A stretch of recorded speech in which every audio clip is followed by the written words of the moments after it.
আমরা সমাজে যে কোনো ক্ষেত্রে নিজের বায়োডাটা তো একটা ইম্পর্টেন্সই আছে, এটা তো আপনি অস্বীকার করতে পারেন। শিওর। তাই সেই বায়োডাটা তো ওই মেয়ের ওখানে যতটুকু বুঝলাম যে ঘটনা কি করছে না পরের ঘটনা, আগের ঘটনা যে সে একটা কর্মসংস্থান চায়, একটা চাকরি টাকরি চায়, এরকম একটা ব্যাপার। তো আপনি সেই চাকরিতেও সে তো ওখানে স্বীকার করছে তার এই বয়সে, এই তার জন্ম তারিখে, এই তার শিক্ষাগত যোগ্যতা, এই এবং একটা ঘর আমি নিজে দেখেছি যে ওখানে বৈবাহিক অবস্থাকে অবিবাহিত। এটা তো ওই ওই ওই ওই যে এখন যাকে আমরা ভিকটিম বলি তার নিজের, এটাকে আপনি অস্বীকার করবেন? আমি আপনাকে বলেছি ওই বায়োডাটায় আমি আরেকটা ঘর দেখলাম, ওই যে রেজাল্টের যে একটা ঘর, ওখানে আবার দেখলাম রেজাল্টের জায়গাটা ফাঁকা।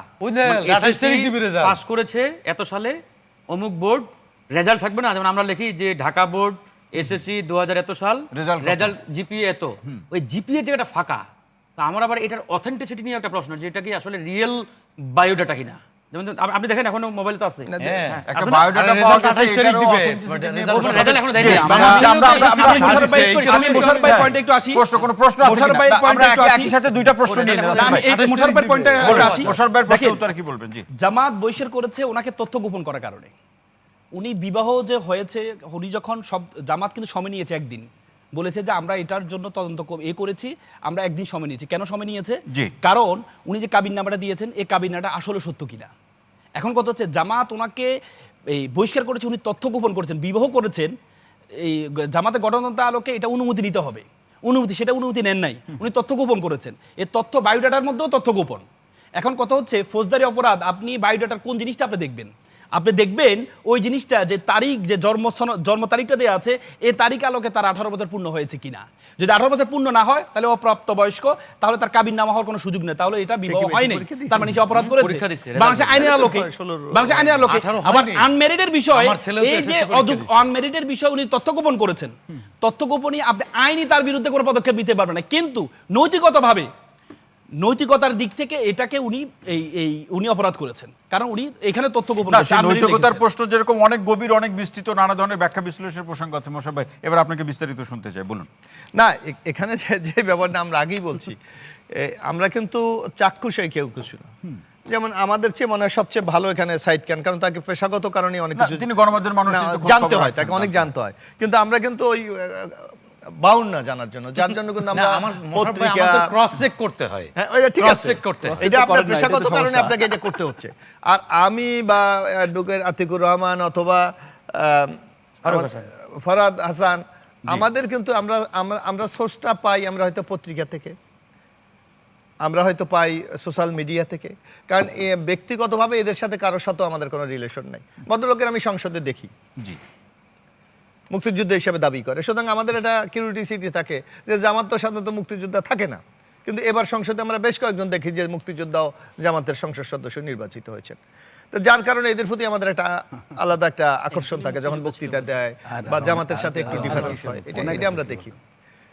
কিন্তু এই ঘটনা যখন ঘটেছে তখন আমাদের তো পার্সোনাল যোগাযোগ করার সুযোগ নেই, কারণ ব্যাপারটা এত স্পর্শকাতর যে আপনি তো একজনকে জিজ্ঞেস করতে পারেন না যে আসলে এইটার যোগাযোগ করে কি জানতে চান, কখন ফেসে যায়। হ্যাঁ, যোগাযোগ করে লাভ। কারণ হলো এইটা আমাদের ডিফেন্ড করতে হচ্ছে, সেকেন্ডারি বলেন আর ফার্স্ট বলেন, এই যে পত্রিকা বা সোশ্যাল মিডিয়ার বাইরে আমাদের কোনো সুযোগ নাই।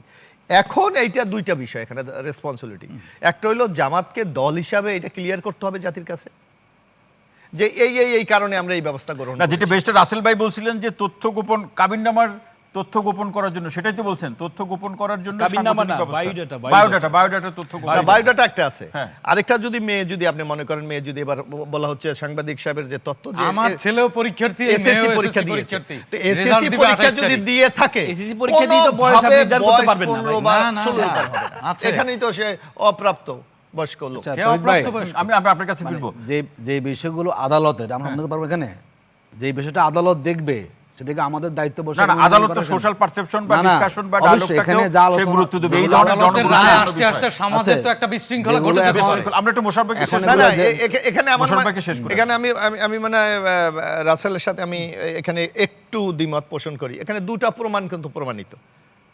একটা হলো তার বয়স 18 হয় না, যদি সে এসএসসি পরীক্ষা দিয়ে থাকে, এসএসসি দিলে 18 না, কোনো হওয়ার সুযোগ নাই। তো এখানে একটা পয়েন্টই তো আপনি এটা তাকে অভিযুক্ত করতে পারে। সেখানে কি তারিখ দিয়ে আছে, বয়সের তারিখ দিয়ে আছে? এসএসসির সাথে এসএসসির সাথে বয়সের কোনো সম্পর্ক না।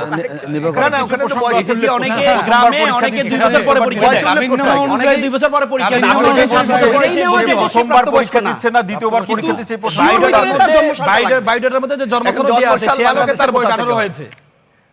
জন্ম তারিখ উল্লেখ করছে, জন্ম তারিখ উল্লেখ আছে, সে আলোকে 18 হয়েছে। জন্ম তারিখ অনুযায়ী 18। ওইটা ম্যাটার।